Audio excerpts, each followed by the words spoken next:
hidup. Ujiannya sewaktu-waktu, tanpa pemberitahuan. Jadi kalau kita sekolah kan ada pelajaran, setelah itu ada pengumuman, ujian minggu depan ya. Nah, tapi kalau sabar itu ada gimana? Pelajarannya seumur hidup, jadi nggak bisa berhenti. Udah saya udah tua lah, berhenti sabar nggak bisa. Ya pelajaran seumur hidup. Artinya ya seumur kita pun belum selesai pelajaran sabar itu.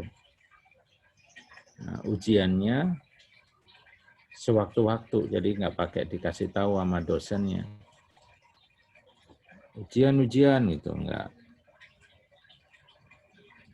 bisa. Ujiannya sewaktu-waktu. Karena ujiannya sewaktu-waktu, maka nilai tertingginya itu adalah respon pertama. Respon pertama. Nah, kemudian setelah respon pertama adalah apa? Endurance-nya.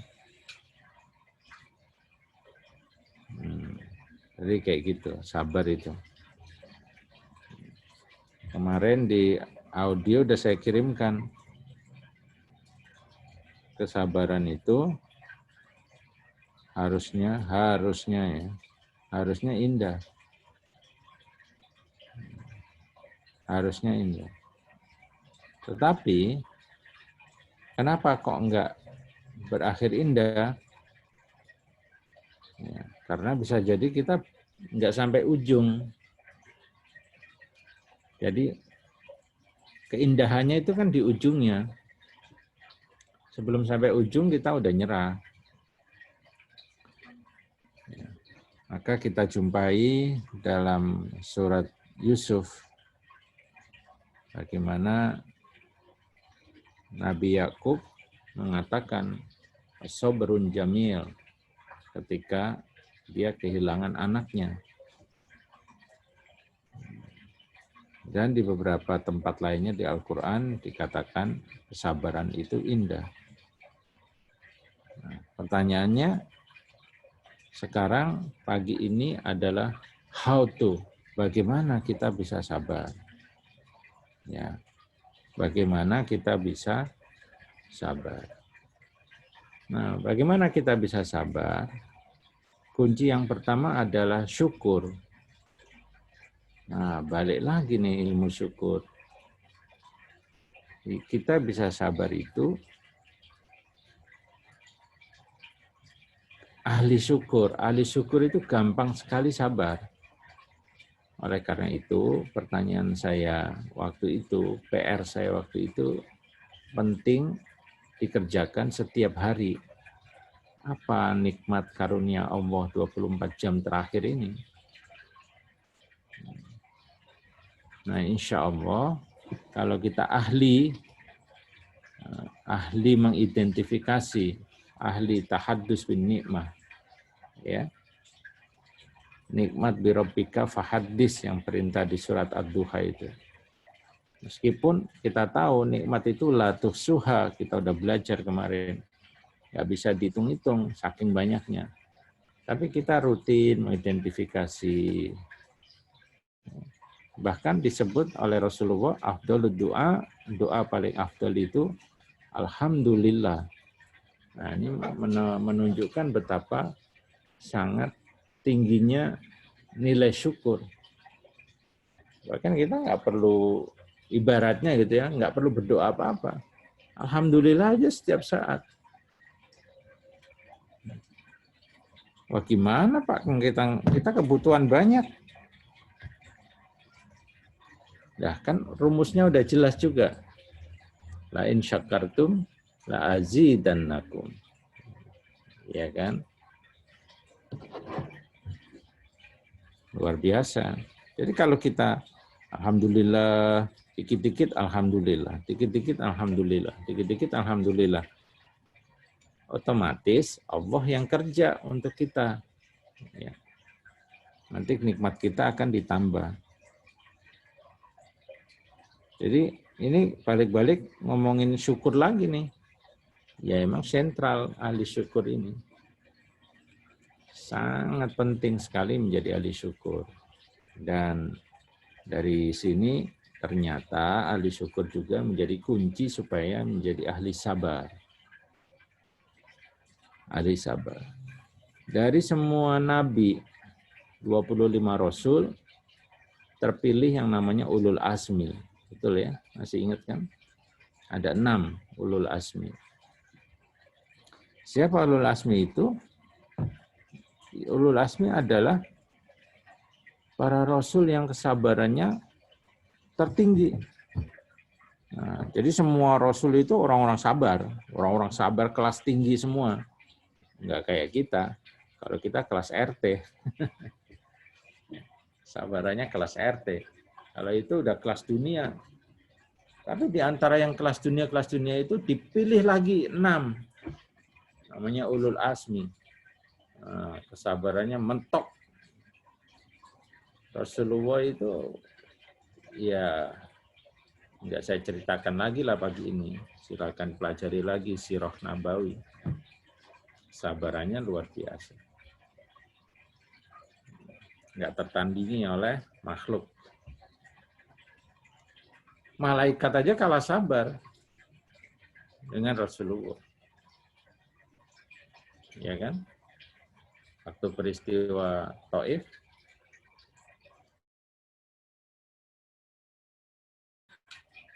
nah, waktu peristiwa Taif yang nggak sabar malaikat udah mau nimpain gunung. Tapi Muhammad tetap lebih sabar. Oke, jadi kunci pertama untuk sabar adalah menjadi ahli syukur. Kemudian kunci yang kedua itu adalah menjadi ahli hikmah. Kenapa kita nggak sabar? Karena kita nggak tahu hikmah kejadian ini itu apa.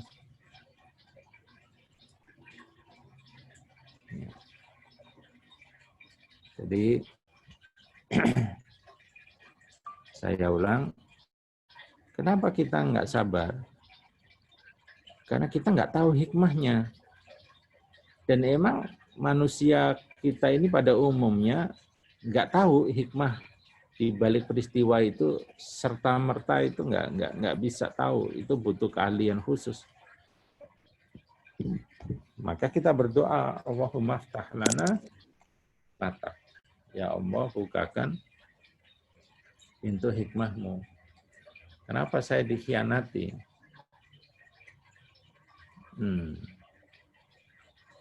Nggak bisa.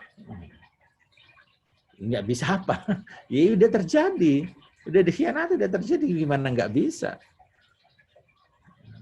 Tapi kalau kita paham, hikmahnya apa, itu senyum. Ya.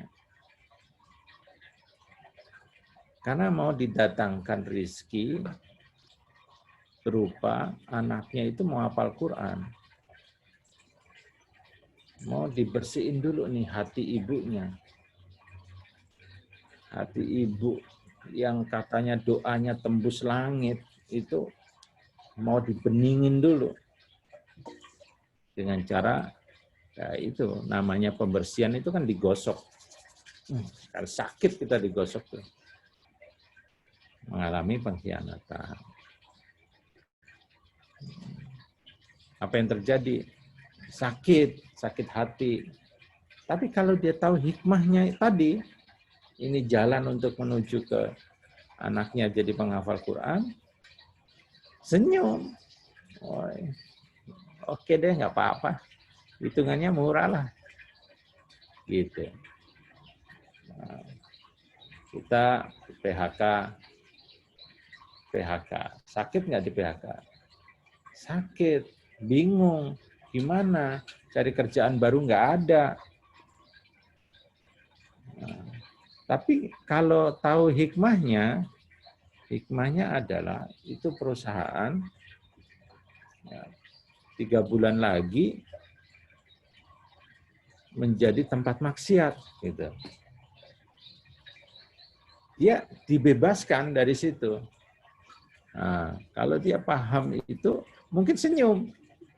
Iya. Oke. Gitu kan.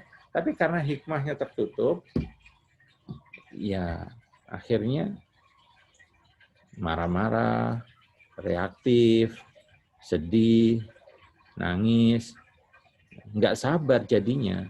Karena kita nggak tahu hikmah. Oke. Yang sederhana aja kan, sehari-hari kembali ke ilmu soto ya. Beli soto, marah sama tukangnya, sama penjualnya. Gimana sih bang? Jualan soto kok nggak ada ayamnya? Maaf Pak, ayamnya udah habis barusan, terakhir tadi pelanggan sebelum Bapak. Ya kalau gitu jangan jualan dong. Marah. Padahal hikmahnya apa? Nggak ada ayam. Ya silakan cari sendiri. Nah, itulah Allahumma aftah lana hikmatak. Jadi hikmah itu suka datangnya belakangan karena kita tidak dibuka. Kita tidak dibuka. Nah, tapi gimana dong kalau saya nggak bisa baca hikmah? Nah, langkah ketiga kita gunakan di dalam sabar. Tadi pertama syukur, yang kedua hikmah. Nah, yang ketiga itu makrifat. Makrifat itu mengenal Allah. Mengenal Allah, makrifat. Makrifatullah, mengenal Allah. Kenal nggak kita sama Allah? Allah wujud, qidam baqa, mukhalafatu lil hawadisi, qiyamuhu binafsihi, wahdaniyah, qudrah, iradah, dan seterusnya. Itu salah satu cara mengenal Allah, mengenali sifat-sifat Allah.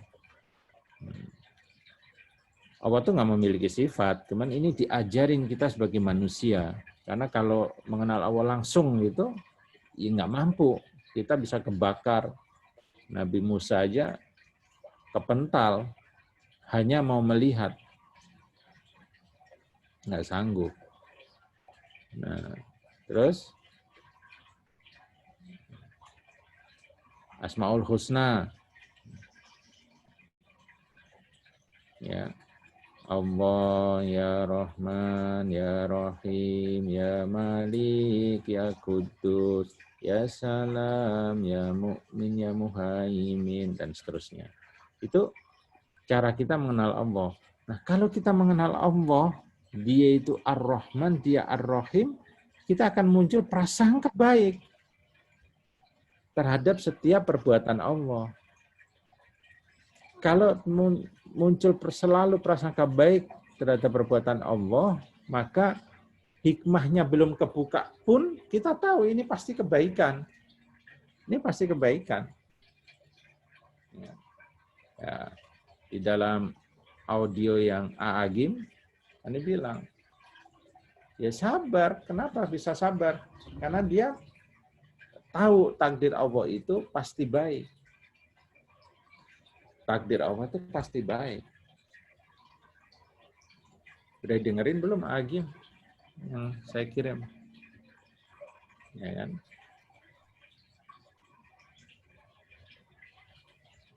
Kejatuhan batu kan? Kenapa seluas ini batu itu jatuhnya ke sini? Lapangan luas. 1000 meter persegi. Ini cuman 1 sentimeter persegi, kok ke sini gitu. Ya. sabar. Kalau enggak kita maki-maki kan. Kalau kata orang Jawa Timur, Jian, ya nggak usah diterusin. Tapi pada detik itu kan belum kebuka hikmahnya kan. Tapi prasangka baik. Sakit ya pasti sakit. Nggak usah pura-pura nggak sakit. Sakit nggak? Enggak. Enggak sakit. Nggak bisa. Sakit. Tapi ya Allah, alhamdulillah. Alhamdulillah. Prasangka baik. Prasangka baik. Meskipun belum kebuka tuh, belum kebuka hikmahnya apa. Mungkin hikmahnya baru kebuka 3 tahun lagi. Bisa jadi. Tapi karena kita makrifat, kita mengenal Allah, kita langsung prasangka baik. Ya kata Agim, gimana nggak terima, tanda terimanya sudah diterima. Stempel benjolnya udah diterima. Saya siapa nih yang lempar? Saya nggak terima. Nggak terima gimana? Ini tanda terimanya sudah diterima. Artinya sudah kejadian. Bahwa secara ikhtiar kita mau bikin evaluasi. Oh ini lapangan golf terdekat dengan pemukiman. Oh, bahwa secara ikhtiar kita mencari sumbernya, penyebabnya perusahaan ini rugi. Ya, secara ikhtiar kita rapat, kita melakukan riset, kenapa produk ini nggak laku. Tapi titik pertama bahwa kita rugi, produk kita nggak laku, kita kena batu, kita jatuh, kita keserimpet dan lain sebagainya, kita dikhianati, kita sikapi dengan tadi sabar. Susah sabar karena nggak tahu hikmah. Nah, kita belajar makrifat. Baik, itulah tentang sabar ya. Satu, kita harus punya rasa syukur yang luas. Kalau punya rasa syukur yang luas itu, kita dikhianati oleh orang, dikhianati oleh partner, dikhianati oleh pasangan, itu kayak ini aja, kecil jadinya, karena yang kita syukuri ini maha luas. Yang kedua, kita membaca hikmah. Allahumma ftah lana hikmata. Yang ketiga, makrifat. Kita mengenal Allah. Mungkin kita susah syukur, nggak bisa tahadus bin nikmahnya ini susah. Hikmah juga susah. Tapi kalau kita makrifat, otomatis sebenarnya kita akan sabar. Ya, karena kita kenal Allah dengan baik, takdir Allah itu tidak pernah buruk, dan apa yang ditetapkan untuk kita, wa huwa ala kulli syai'in qadir, ya, muter lagi ke materi pertama, itu untuk kebaikan kita. Oke, silakan. Mungkin ada pertanyaan atau tanggapan, saya persilakan. Baik, terima kasih Pak Dedi atas kesempatannya. Bapak Ibu silakan untuk memberikan tanggapan atau ada pertanyaan boleh.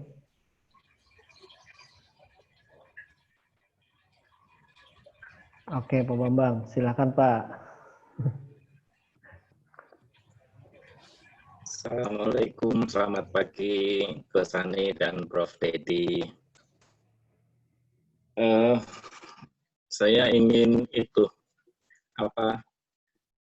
trik untuk cepat menyadari bahwa itu semua adalah karunia Allah. Jadi karena setiap mendapatkan suatu musibah, benar kita menerima, tapi tidak seketika itu juga. Nah itu yang pengen saya bisa itu bagaimana. Jadi begitu mendapatkan suatu musibah, itu bisa langsung merespon. Respon pertama adalah seperti yang Prof. Dedi sampaikan tadi, itu caranya bagaimana bisa supaya bisa seperti itu. Kemudian yang kedua, saya kadang masih agak ambigu ya, antara ini nikmat apa ini cobaan. Nah, itu kadang kita masih agak kurang bisa membedakan, walaupun tidak selalu, tapi kadang-kadang terjadi. Nah, itu untuk mengatasi hal itu bagaimana begitu, Coach dan Coach Ya, Edi. baik, Bambang, makasih. Ya, yang kedua dulu ya. Yang pertama dulu deh. Jadi kalau teorinya kan tadi kita harus ma'rifat, kita harus secara keilmuan kita tambah terus mengenal Allah. Ya, tiap malam Jumat dengerin tuh kajian ma'rifatullah. Ya, kita baca-baca tulisan-tulisan tentang ma'rifatullah. Itu ilmunya seperti itu. Tapi kalau tekniknya itu lisan kita, Pak. Kuncinya itu ada di lisan kita.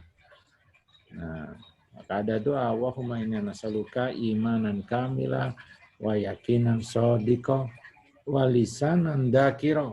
Kami menanyakan kepada hamba lisan yang selalu berzikir. Kalau kita itu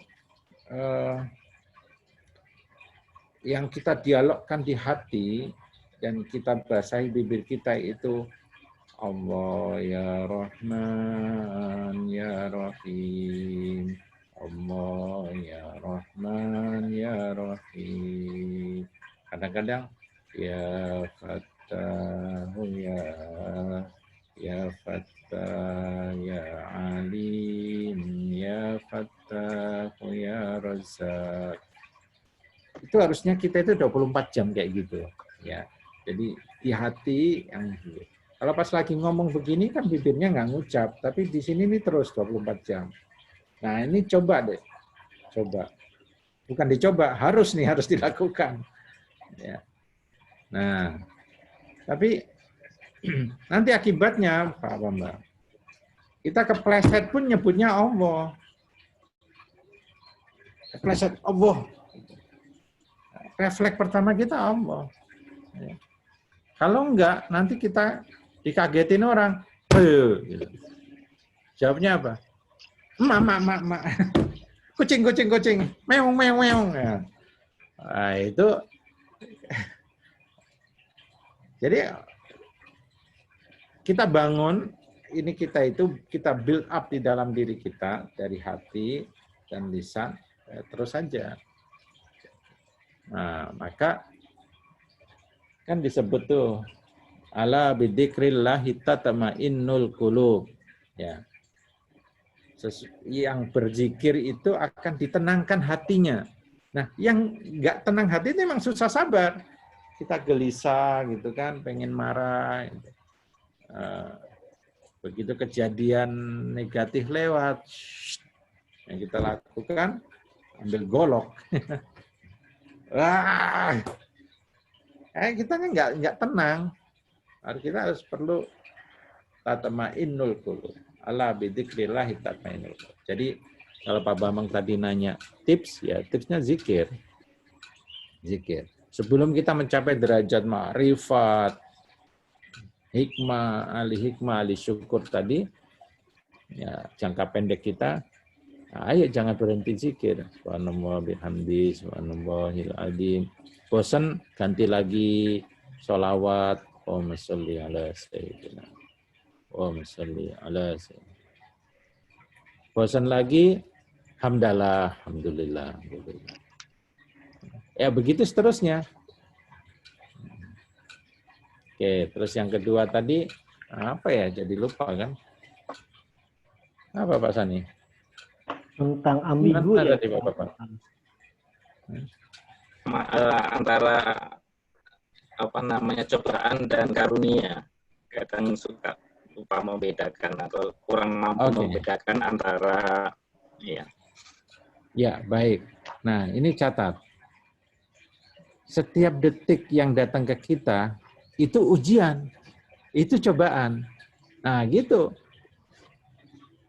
Jadi bedanya nggak ada beda, semua ini saya ini menghadapi Bapak Ibu adalah ujian.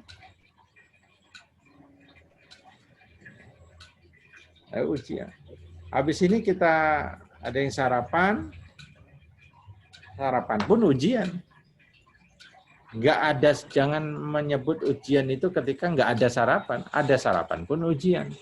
Ujian apakah kita mengucap alhamdulillah dalam suapan-suapan makanan kita.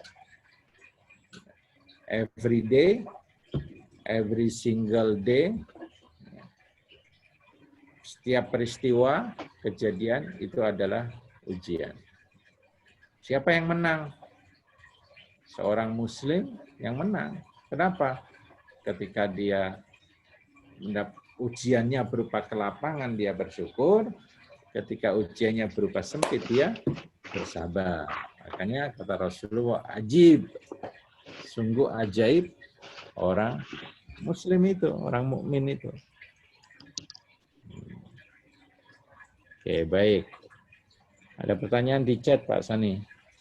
Ya, ini dari Buhan Patut. Gimana caranya menyikapi suami yang kurang sabar? Akhirnya ujungnya keluar larangan-larangan, nggak boleh gini, nggak boleh begitu. Kadang juga bingung harus taat suami berbenturan dengan tuntutan kepentingan keluarga. Iya, baik. Jadi kalau situasi ini kuncinya adalah dialog. Ya, semua itu ujungnya adalah ilmu, dialog, komunikasi. Ya. Jadi tidak ada kalau sampai ada larangan atau sampai apa kita nih ya. Nah, ini ilmu keluarga nih. Ada benturan, ada yang sifatnya gitu tuh. Ya. Ini karena keluarga itu kayak sendal kan. Ini. Nah, harus dipakai dua-duanya. Kalau enggak bisa jalan. Kalau kanan doang, loncat, ya kayak pocong. Kalau kiri doang, capek gitu. Jadi emang segala sesuatu harus ini. Ya. Di kisah lain ada itu mungkin dari sisi ketika tuntutan keluarga mengharuskan bekerja dan lain sebagainya. Di kisah lain beda, dikasih ke lapangan. Suaminya yang mau sedekah, istrinya yang nggak mau. Nah, ini juga benturan lagi. Harus gini. Ya, semuanya harus bersama-sama. Nah, jadi itu ilmunya harus sama, harus dialog, harus komunikasi. Nah, kenapa sering terjadi ketidaksinkronan? Karena mungkin ilmunya nggak sama. Ilmunya nggak sama. Bisa jadi ketika saya ngomong begini nih, jangan langsung, oh iya, ilmu suami saya itu emang kurang. Jangan gitu. Bisa jadi kitanya yang nggak sama. Jangan gara-gara saya ngomong, itu bisa jadi ilmunya nggak sama. Nanti, memang istri saya perlu dididik lagi. Nggak bisa begitu. Bisa jadi kitanya yang kurang ilmu sabar, kurang ilmu komunikasi, kurang ilmu, banyak kan ilmu itu banyak sekali. Kurang ilmu meraba hati, ada ilmu meraba hati. Jadi kita yang penting, nah sekarang bicara sedikit nyebrang ke komunikasi. Yang penting dari komunikasi itu apa? Yang penting dari komunikasi itu adalah kita bicara dari hati. Kalau kita bicara sesuatu dari hati, pasti nyampainya ke hati. Kalau kita banyak kepentingan terhadap apa yang kita sampaikan, nggak akan bisa sampai diterima oleh hati manusia yang lain. Karena kalau kepentingan yang bicara, maka kepentingan itu akan bentrok dengan kepentingan yang lain. Begitu seterusnya. Makanya kalau kita lihat di parlemen, di gedung dewan itu, benturan terus. Kenapa? Karena yang bicara kepentingan, ketemu dengan kepentingan. Tabrakan terus. Ya. Kita di kantor pun, kalau udah bicara dari hati ke hati, enak.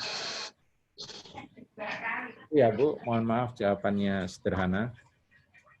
Tapi semoga bisa menjawab. Nah, tapi yang pasti, kembali ke kajian kita tentang sabar, ya tadi sabar, alhamdulillah sudah punya suami. Banyak yang jombloan, jomblowati, ada yang jomblo senior. Oke, baik. Berikutnya. Baik, mungkin untuk kesempatan yang terakhir mungkin ya untuk menyampaikan pendapat atau pertanyaannya, silakan Bapak Ibu.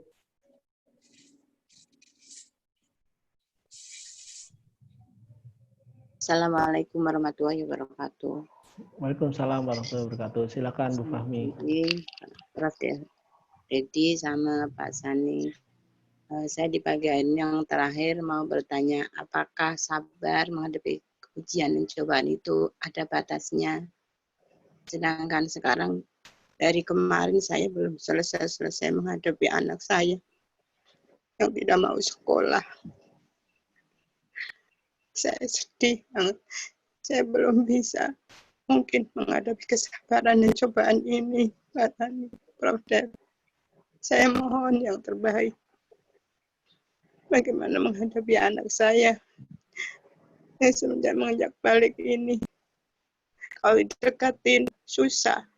Dia marah, nggak mau didekatin sama ibunya sendiri. Saya mohon solusinya dari Prof. Desi. Begitu dari saya pertanyaannya. Ya, Terima sebentar kasih. Ibu. Anaknya gimana Bu? Mohon maaf, bisa diceritakan sedikit. Nggak mau belajar, nggak mau sekolah di rumah. Main Nggak mau aja, main aja. Umurnya berapa Bu? 13 tahun. 13 tahun. SMP berarti? Iya, baru masuk SMP. Laki. Laki, ya. Kalau main kemana Bu? Main Sepeda, terus itu dari bis bangun gitu. Sampai duhur, pulang paling makan, nanti sholat di musola, katanya sama teman-teman, cuman saya nggak tahu, nggak ngawasin, kan seperti Prof. Deus yang bilang kemarin, kita kan hanya punya CCTV sama Allah aja, jadi saya nggak bisa mantau gitu kan. Ya saya istilahnya berharap itu benar kalau memang dia menjalankan sholat di musola gitu. Cuman banyak masukan dari orang-orang, cuman katanya dia enggak begitu, gimana ini Prof? Kesabaran terus saya yang kalau bagaimana seperti ini. ini anak nomor berapa Bu? Nomor 2. Nomor 2. Baik. Terus apa namanya? Ininya ke Ibu gimana? Masih sopan? Marah kalau ditanya tuh selalu nggak suka gitu. Saya nanyanya pelan, tapi dianya jawabnya selalu nggak suka. Sepatah kata aja kalau menjawab, Prof. Nggak Ya, suka oke, kalau baik. diarahkan gitu. Iya. Iya, baik. Saya mau, makasih Bu. Jadi saya mau kasih sebuah hikmah ya. Saya mau kasih sebuah hikmah supaya Ibu sabarnya tanpa batas. Ya. Karena sabar itu memang tidak boleh ada batas. Jadi nggak bisa tuh, Mama nih kesabarannya udah habis. Nah itu nggak bisa. Ya memang sabar ini harus tanpa batas. Tapi saya mau kasih sedikit hikmah Bu. Ya. Jadi usia anak remaja ya, ini emang problem anak remaja dan problem ibu sama dengan problem saya. Dan mungkin juga banyak problem orang tua yang anaknya di usia segitu. Ya, alhamdulillah banyak temannya ya Bu. Itu satu. Nah yang kedua, anak ini akan hidupnya masih panjang. Ya, kita berprasangka Allah memberikan panjang umur. Ya, hidupnya panjang. Kalau anggaplah hidupnya sampai usia 60 tahun, 70 tahun, berarti akan masih ada 60 tahun lagi nih rentang waktu hidupnya dia. Nah, inilah Ibu investasi yang berharga sebagai akhlak sebagai seorang ibu, kelembutan sebagai seorang ibu, kesabaran sebagai seorang ibu. Karena ini bagian dari pendidikan, Bu. Nanti 20 tahun lagi 30 tahun lagi, dia akan mengenang tuh. Dia di alam bawah sadarnya, dia nggak apa-apa, dia merespon mungkin dengan marah, merespon dengan akhlak yang kurang baik. Tapi ibu bertahan dengan akhlak terbaik. Ibu bertahan dengan kesabaran, ibu bertahan dengan memberikan nasihat secara lembut, dan itu akan masuk di alam bawah sadarnya. Itu bagian dari pendidikan. Bagian dari pendidikan bahwa ini loh, kita ngomong meskipun terhadap orang yang ngomongnya nggak sopan, kita tetap lembut. Ini loh, kekuatan hati seorang ibu yang tidak berhenti menasehati. Kita berprasangka, ibu prasangka baik aja, dia sikap sholat, dia tetap baik. Kitanya menasehati dalam asumsi dia itu melakukan hal baik itu. Ya, jadi hasilnya itu bukan omongan kita didengerin hari itu, enggak. Hasilnya itu bahwa sikap seorang ibu yang penuh sabar, lembut, terus memberikan nasihat, percaya pada anaknya, itu akan dibawa di alam bawah sadar dia nanti. Mungkin hasil dari omongan ibu itu tidak dilakukan di hari ini, gitu ya. Nah, tapi ini akan mempengaruhi kejiwaannya puluhan tahun ke depan. Kan dia tidak hidup 1-2 tahun, 1-2 hari ini, gitu. Nah, jadi ibu motivasinya seperti itu ya. Ini saya tidak memberikan solusi harus menasihatinya seperti apa, enggak, tapi saya memberikan bahan bakar kepada ibu untuk lebih sabar. Ya. Dan juga kepada para orang tua di sini nih, ya. Pak Sani ini kan anak-anaknya udah mulai agak gede gitu, udah mulai pusing, udah mulai agak ini. Ya emang gitu, orang tua itu enggak ada habisnya. Oh, ya, anak udah 7 tahun, alhamdulillah udah selesai tugas saya sebagai orang tua. Enggak bisa.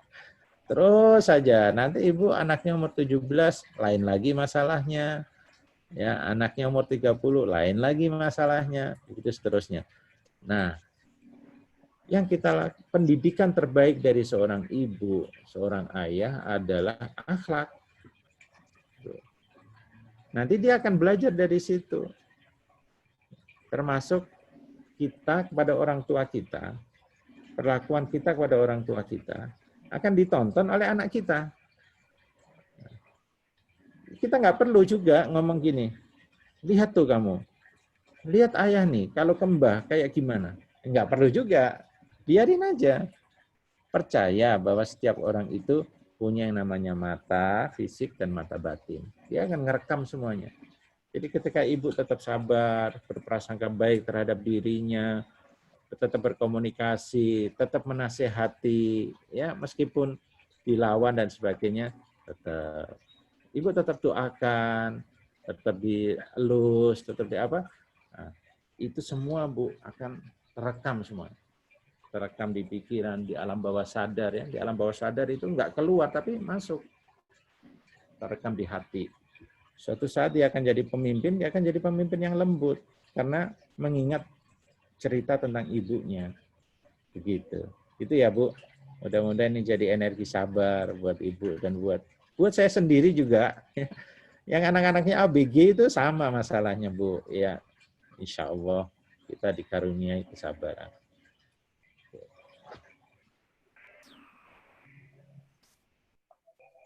Ya, alhamdulillahirobbilalamin. Terima kasih banyak Pak Dedi atas segala pembelajaran di hari ini. Nah, ya, semoga memberikan hikmah dan memberikan ilmu baru buat kita semuanya. Dan Bapak Ibu tidak terasa sudah hampir 1 jam kita belajar bersama di sesi terakhir tentang belajar tentang sabar. Mungkin ada pesan atau pengingat buat kami, Pak Dedi, untuk pembelajaran setelah 4 sesi ini, dan kemudian mungkin ada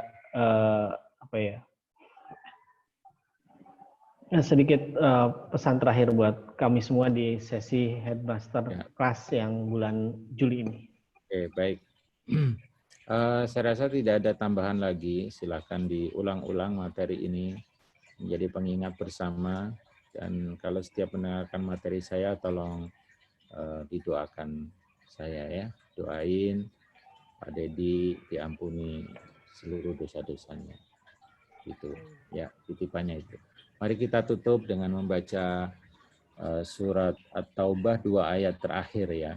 Ini kita disarankan membaca di dalam zikir pagi, zikir petang itu ada surat At-Taubah 2 ayat terakhir. Kalau bisa 7 kali pagi dan 7 kali petang. Yang belum hafal silakan dibuka Qur'annya atau dibuka al-masuratnya. Ya, ada surat At-Taubah 2 ayat terakhir. Laqad ja'akum rasulun min anfusikum dan seterusnya. Ya. Oke, saya kasih kesempatan dulu yang belum hafal silakan dibuka. Yang udah hafal tinggal mengikuti nanti. Surat At-Taubah 2 ayat terakhir. Nah, salah satu khasiatnya adalah diberikan ketentraman dalam keluarga, diberikan ketenangan di rumah, ya, diberikan suasana enak, nah, seperti yang ibu terakhir tadi. Nah, itu salah satunya dilawan dengan surat At-Taubah 2 ayat terakhir ini. Nah, ini salah satu yang dulu saya dan istri diajarin sama Teh Nini, ya, Teh Nini Agim. Salah satu khasiatnya situ. A'udzubillahi minasyaitonirrajim. Laqad ja'akum rasulun min anfusikum azizun 'alaihi ma anittum harisun 'alaikum bil mu'minina raufur rahim.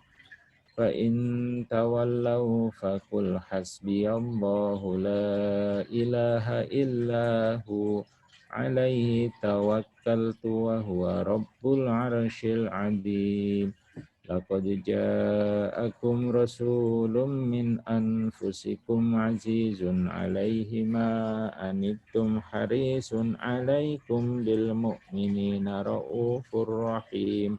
Fa in tawallaw faqul hasbiyallahu la ilaha illahu 'alaihi tawakkaltu wa huwa rabbul 'arsyil 'adzim. Laqad ja'akum rasulun min anfusikum azizun 'alaihi ma anittum harisun 'alaikum bil mu'minina raufur rahim. Fa in tawallaw faqul hasbiyallahu la ilaha illahu 'alaihi tawakkaltu wa huwa rabbul 'arsyil 'adzim. Laqad ja'akum rasulun min anfusikum azizun 'alaihi ma anittum harisun 'alaikum bil mu'minina raufur rahim. Fa in tawallaw faqul hasbiyallahu la ilaha illahu 'alaihi tawakkaltu wa huwa rabbul 'arsyil 'adzim. Laqad ja'akum rasulun min anfusikum azizun 'alaihi ma anittum harisun 'alaikum bil mu'minina raufur rahim. Fa in tawallaw faqul hasbiyallahu la ilaha illahu 'alaihi tawakkaltu wa huwa rabbul 'arsyil 'adzim. Laqad ja'akum rasulun min anfusikum azizun 'alaihi ma anittum harisun 'alaikum bil mu'minina raufur rahim.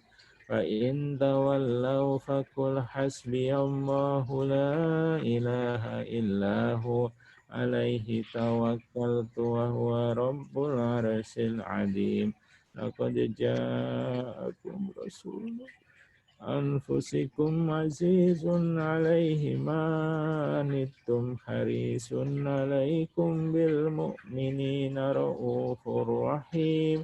Fa in tawallaw faqul hasbiyallahu la ilaha illahu 'alaihi tawakkaltu wa huwa rabbul 'arsyil 'adzim.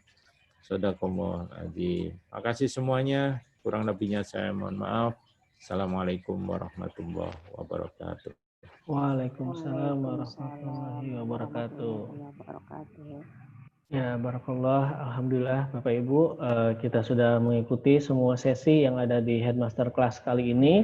Mudah-mudahan memberikan manfaat dan memberikan perubahan hidup untuk kita lebih baik lagi. Dan baik Bapak Ibu, dengan berakhirnya sesi ini, berakhir pula sesi Headmaster Class. Insya Allah dilanjutkan diskusi, nanti grup akan kita remove dalam waktu beberapa jam ke depan, mungkin malam hari ya. Dan sampai ketemu mungkin di Headmaster berikutnya, yang kita akan infokan kembali bila ada kelas Headmaster kelasnya kembali dibuka. Ya, terima kasih telah bergabung bersama kami semuanya di Headmaster Class. Kami segenap kru yang sedang bertugas, mohon maaf apabila ada kekurangan. Kami pamit undur diri. Wassalamualaikum warahmatullahi wabarakatuh. Waalaikumsalam warahmatullahi wabarakatuh. Terima kasih Bang Sani ilmunya. Terima kasih Prof. Dedi.